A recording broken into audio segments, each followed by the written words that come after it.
जय हिंद। तो देखिए आप लोग का क्लास है ये केमिस्ट्री का। किसका भाई? केमिस्ट्री का। क्या हम लिखते हैं CHEMISTRY केमिस्ट्री। CHEMISTRY देखिए केमिस्ट्री का क्लास है। तो आपका देखिए ये कौन सा ये धात्विक बंध स्थायित्वता उत्प्रेरकीय गुण। तो देखिए जो है बहुत इंपॉर्टेंट है। धात्विक बंध किसे कहते हैं भाई, और स्थायित्वता किसे कहते हैं, और उत्प्रेरकीय गुण किसे कहते हैं। तो चलो हम इसे बहुत आसान से आसान भाषा में समझेंगे। शुरू करते हैं। तो धात्विक बंध किसे कहते हैं भाई? चलो ये क्या भाई है? धात्विक बंध किसे कहते हैं? तो याद रखो डी ब्लॉक के वे तत्व। डी ब्लॉक के तत्व कौन से होते हैं भाई? आपको काफी नहीं है तो आप लोग को दिखाते हैं। डी ब्लॉक के वे तत्व भाई, डी ब्लॉक के तत्व देखो। जो डी ब्लॉक होता है ऐसे होता है ना, वो ये थोड़ा सा बताते हैं। ऐसे होता है, ये ऐसे फिर ऐसे करके जाता है, फिर ऐसे रहता है डी ब्लॉक के तत्व। क्या भाई? ऐसे रहता है डी ब्लॉक के तत्व। तो ये इतना पूरा क्या होता है भाई? डी ब्लॉक के तत्व से इसमें से कोई भी एक हो। क्या भाई? कोई भी एक हो। तब डी ब्लॉक के वे तत्व जिनके अंतिम डी कक्षक में, क्या भाई अंतिम क्या भाई, जिनकी क्या भाई अंतिम डी कक्षक में, जिनके अंतिम डी कक्षक में अयुग्मित इलेक्ट्रॉन वो पाए जाते हैं। क्या भाई? जिनके अंतिम डी कक्षक में अयुग्मित इलेक्ट्रॉन पाए जाते हैं वे धात्विक बंध बनाते हैं। तो अब हम लिख देते हैं, सुनो, डी ब्लॉक के तत्व, डी ब्लॉक के वे तत्व जिनके अंतिम डी कक्षक में अयुग्मित इलेक्ट्रॉन पाए जाते हैं वे क्या भाई धात्विक बंध बनाते हैं। क्या हम लिखते हैं? डी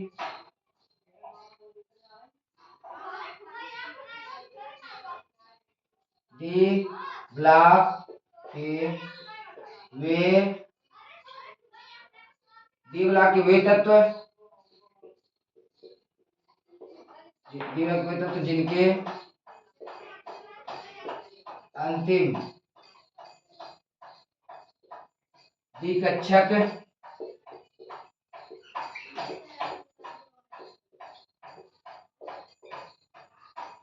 डी ब्लॉक के वे तत्व जिनके अंतिम डी कक्षक में अयुग्मित इलेक्ट्रॉन क्या भाई होते हैं, अयुग्मित इलेक्ट्रॉन होते हैं वे धात्विक बंध बनाते हैं। वे या उसे धात्विक बंध कहते हैं। क्या भाई? डी ब्लॉक के तत्व जिनके अंतिम डी कक्षक में अयुग्मित इलेक्ट्रॉन होते हैं वे धात्विक बंध बनाते हैं। वे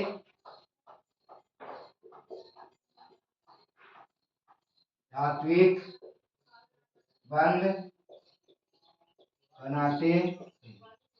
क्या भाई? जिसमें अयुग्मित इलेक्ट्रॉन होगा वे धात्विक बंध बनाएंगे। तो हम आपको अभी दिखा रहे हैं। तो यानी क्या भाई वे क्या है धात्विक बंध बनाते हैं। तो देखो भाई धात्विक बंध वो बनाते हैं। तो देखो धात्विक बंध क्या भाई है? जैसे कि हम ले लेते हैं क्या भाई सेकेंडियम लेते हैं, सेकेंडियम। तो यहाँ पर भाई सेकेंडियम कितना था भाई? 21 होता है। इसका कितना था भाई? 21 होता है। कितना था भाई? 21 होता है। तो जब हम 21 का निकालते हैं विन्यास तो कैसे निकालते हैं भाई? यहाँ देखो 1s2 2s2 2p6 3s2 3p6 4s2 3d। अब देखो पहले हम गिनेंगे, हमको 21 ये जो ऊपर वाला है जोड़ो सारे को 21 आना चाहिए। तो यहाँ देखो 4 4 6 10 10 2 12 12 6 18 18 2 20 20। अभी हमको कितना चाहिए भाई? एक इलेक्ट्रॉन चाहिए तो उसके ऊपर हम एक लिखिए। क्या भाई? एक। तो मतलब कि भाई देखो ये क्या है, ये क्या भाई डी। तो डी पे कितने इलेक्ट्रॉन है भाई? एक। तो हम पहले डी कक्षक बनाएंगे भाई। तो यहाँ हम लिखते हैं भाई डी कक्षक बना लेते हैं 1 2 3 4। तो भाई 1 2 3 4 5 5 डी डी डी में कितने कक्षक होते हैं भाई? 5 5 होते हैं। अब देखो यहाँ पर कितना इलेक्ट्रॉन है भाई? एक। तो मतलब कि यहाँ पे देखो अयुग्मित इलेक्ट्रॉन पाया गया तो ये क्या भाई धात्विक बंध बनाता है। मान लो यहाँ पर मैग्नीज जैसा क्या भाई मैग्नीज कितना होता है भाई? मैग्नीज का 25 होता है। तो यहाँ पर भाई हम यहाँ पर एक न लिखे, हम कितने लिखेंगे तब? 5। क्या लिखेंगे भाई यहाँ पर? हम 5 लिखेंगे। तो इसमें 1 2 3 4 5 कितना भाई? कितना यहाँ पर? 5। ठीक है भाई धात्विक बंध बना रहा है। अगर मान लो भाई, मान लो यहाँ पर डी 5 न होकर डी होता, डी 10 होता तब भाई देखो 1 2 3 4 5 6 7 8 9 10। तो सारे में युग्मित है। अयुग्मित, अयुग्मित माने भाई सिंगल, जैसे कि कोई इंसान उसका शादी नहीं हुआ है तो क्या भाई अयुग्मित है, सिंगल है। और जो युग्मित, युग्मित माने क्या होता है भाई, जो जोड़े में हो जाते हैं। क्या भाई, जो जोड़े में हो जाते हैं, जैसे कि जिसका शादी हो जाता है उससे क्या है, जोड़े में हो जाता है। तो देखो मान लो भाई क्या दोनों लोग का शादी, इन लोग का है शादी हो गया है। अब अगर हम कहें कि अब बताओ ये अयुग्मित है कि नहीं, द्वितीय कक्षक में है भाई, यहाँ पर एक लोग का शादी नहीं हुआ है इसलिए इसे अयुग्मित कहते हैं। तो ये भाई यहाँ पे ये लिख लो भाई, इसका एक उदाहरण लिख लो। मैगनी लिखे हैं तो यहाँ पे ये वाला लिख लेना,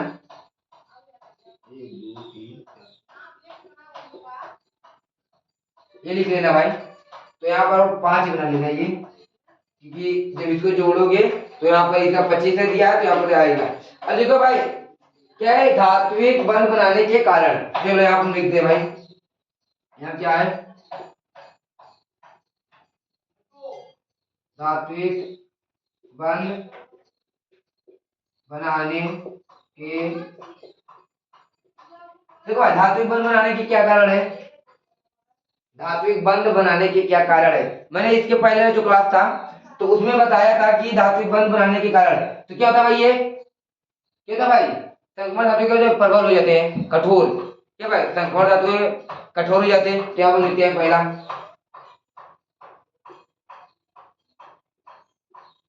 संक्रमण धातुएं कठोर। दूसरा क्या है भाई, इसका गलनांक, यहाँ देखो भाई, संक्रमण, संक्रमण, संक्रमण धातु, यहाँ संक्रमण धातु,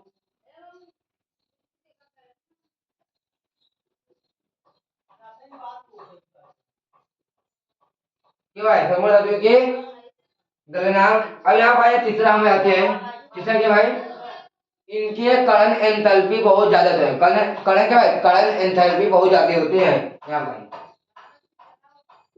इनके कर्ण एंथैल्पी बहुत अधिक होते हैं। इनकी क्या भाई, इनके कर्ण एंथैल्पी बहुत अधिक होते हैं। तो ये भाई इसके थे धात्विक बंध बनाने के कारण, ये कठोर होते हैं, इनके गलनांक भाई कम कम होते हैं, भाई कर्ण एंथैल्पी भाई क्या होता है, अधिक होते हैं।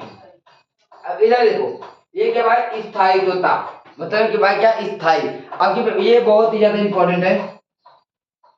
और ये भी भाई धात्विक बंध, तो ये देखो बहुत छोटी छोटी बात है, इससे ज्यादा आएगा नहीं, जब भी आएगा हमेशा 1 नंबर का आगे, इतना तो पक्का है।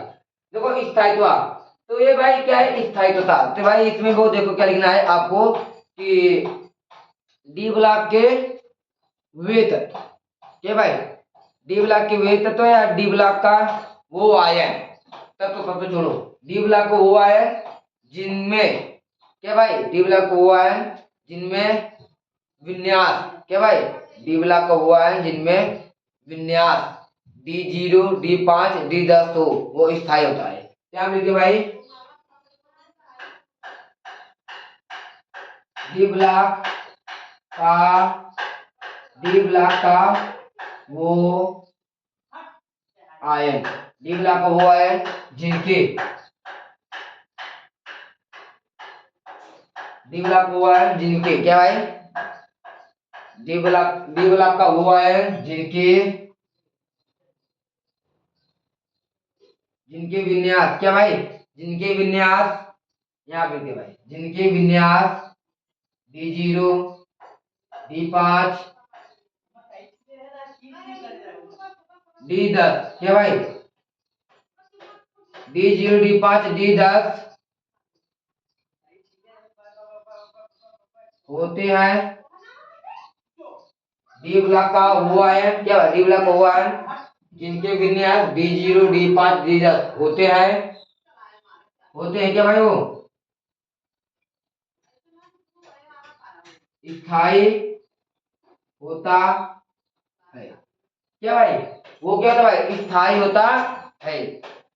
देखो डी के ऊपर हमेशा ध्यान रखना, डी ब्लॉक के आयन, डी ब्लॉक के आयन जिनका विन्यास D0, डी का ऊपर देखो यहाँ पर भाई 0, डी के ऊपर 5 और डी के ऊपर 10 जब आएगा तो क्या भाई स्थायी होंगे।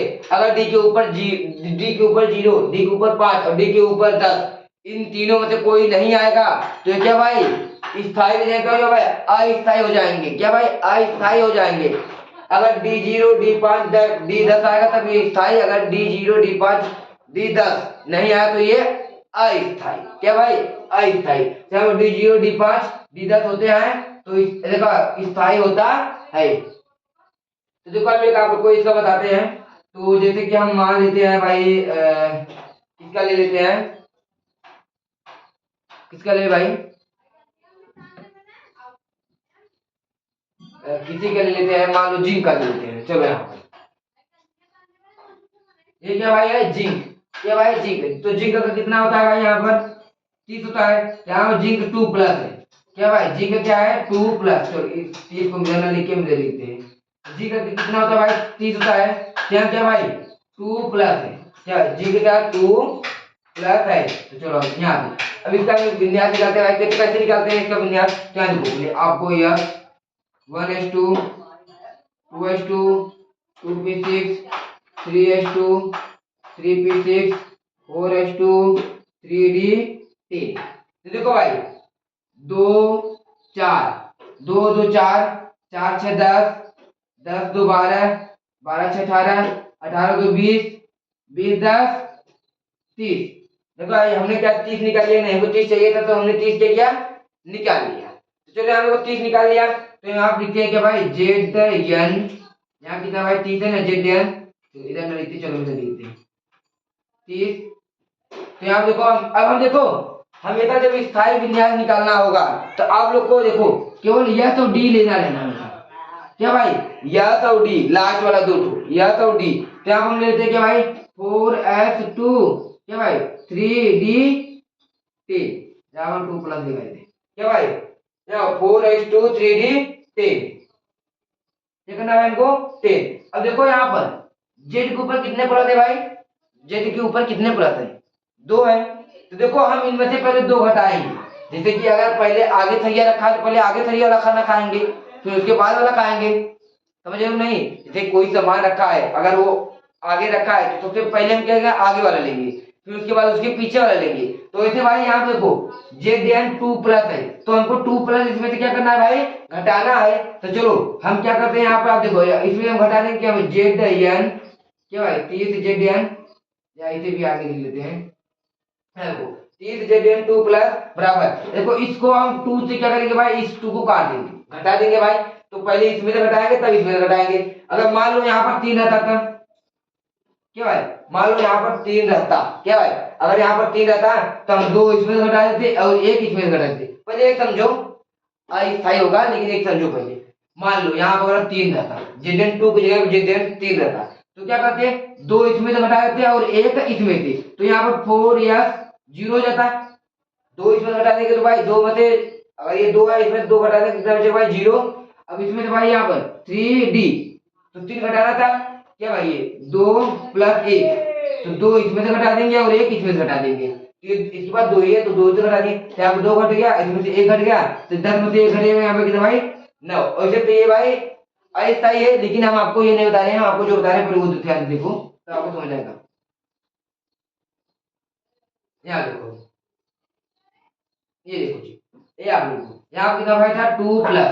अब देखो हम इसमें से भाई 2 घटाएंगे क्या करेंगे भाई 2 घटाएंगे क्या पर जेड 2 यहाँ पर 4s0 3d10 ये 2 यहाँ पर था भाई तो हमने 2 को इससे काम किया गया घटा दिया तो यहाँ पर 0 हो गया और 3d10। तो हमने बताया था जब d के ऊपर 0 d के ऊपर 5 d के ऊपर 10 इन तीनों में से कोई एक आए तो वो क्या होगा भाई स्थायी होगा। तो यहाँ पे लिखो भाई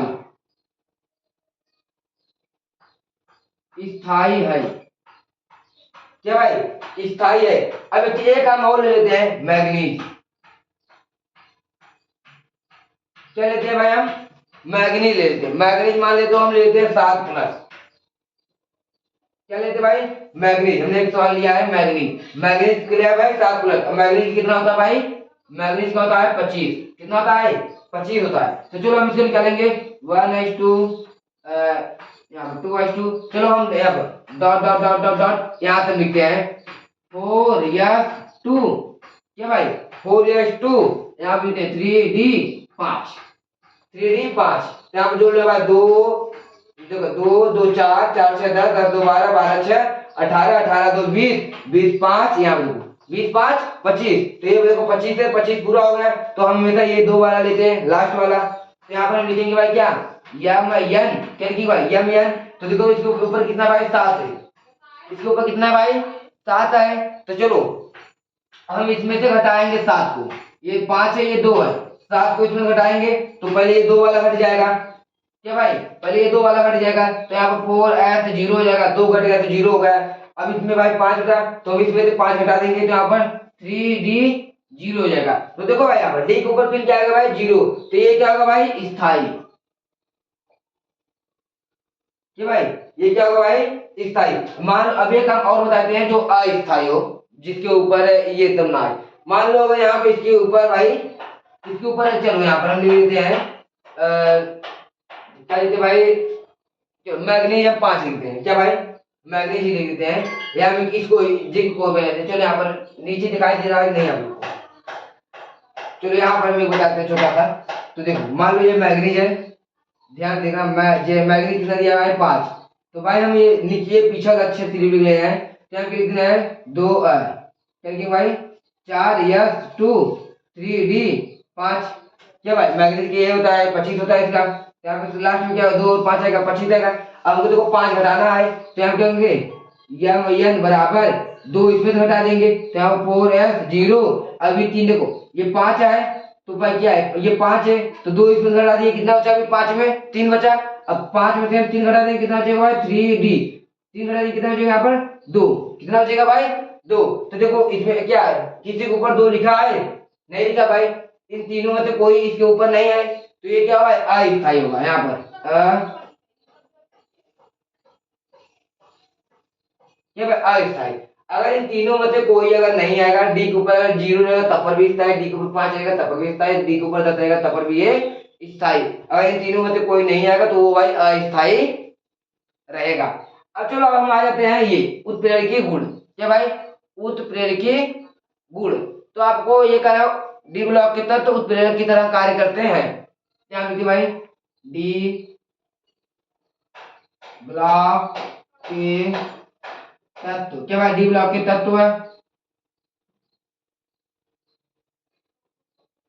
उत्प्रेरक उत्प्रेरक की तरह उत्प्रेरक के तरह कार्य करते हैं।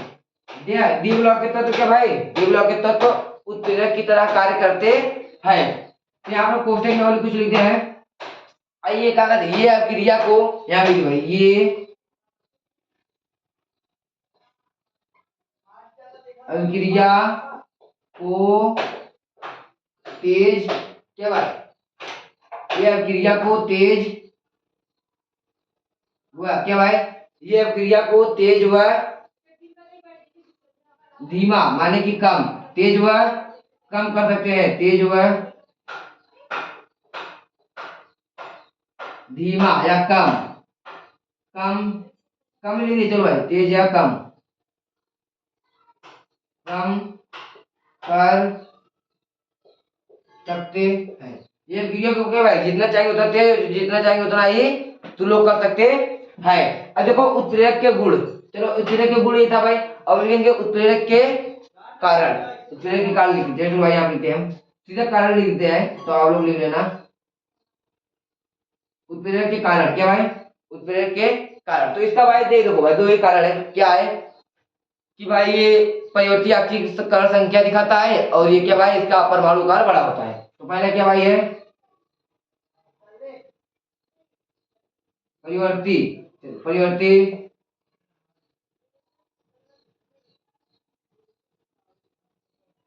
परिवर्ती आक्षीकरण। ये क्या भाई परिवर्ती आक्षीकरण संख्या दिखाता है। दूसरा क्या भाई ये है परमाणु आकार इसका बड़ा होता है। यहाँ देखो भाई परमाणु बड़ा होता है। इसका परमाणु आकार पता भाई बड़ा होता है। तो भाई इतना ही क्लास था और ज्यादा इतना क्लास नहीं था, वो छोटा ही क्लास था। तो आप लोग ये पढ़ लेना, बहुत इंपॉर्टेंट है ये स्थायी तो धात्विक बंदी, ये तो जरूर पढ़ लेना। और तुम लोग भाई एकदम अच्छे से मेहनत करते रहो और अपने दोस्तों को जो है ये वीडियो शेयर करो और बोलो कि क्लास भाई ले, और अच्छा लगे तो भाई और लोग को शेयर करो, और नहीं तो भाई दूसरे किसी की देखते रहो। हमें नहीं कहते कि यहीं से देखो। तो आप लोग लगातार लगते रहें तो आप लोग की अब लगातार केमिस्ट्री क्लास चलता रहेगा। थोड़ा हम बीच में बहुत ज्यादा बिजी थे, मतलब बिजी मतलब बतिया नहीं रहे थे भाई, बिजी मतलब कुछ काम था तो उसी कारण अब क्लास नहीं आ रहा था, लेकिन अब आएगा। हम कहे थे शुरू में ही कि जब तक हमें टेंशन नहीं लेना है आप लोग को, और आप लोग का क्लास आता चलेगा कि रास्ते में बहुत मुसाफिर मिलेंगे, उन्हें छोड़ जाना है, मंजिल को ही बस पाना है भाई। तो बस अपनी मंजिल पे ध्यान दो, और सब जो आ रहे हैं ये आजकल के बहुत सारे छोटे छोटे भावनाएं आएंगे, उन लोग को छोड़ो भाई। क्योंकि भाई कभी अपने मम्मी पापा से पूछना, मम्मी से पूछना, पापा तो कोई पूछता नहीं, मम्मी से पूछ लेना कि क्या वो नहीं चाहते कि हम खुश रहें। मम्मी हमेशा चाहती है कि कोई हमें भी लेकर चले दुकान पर, शॉपिंग कराए या घुमाए, कपड़ा दिलाए। वो उनकी सपना सपना ही रह जाती है। तो आप लोग को भाई अपनी माँ के लिए मेहनत करना है, और अपने लिए भाई घूमो लेकिन माँ के लिए मेहनत करो। तो चलते हैं, अगले क्लास में मिलेंगे। जय हिंद।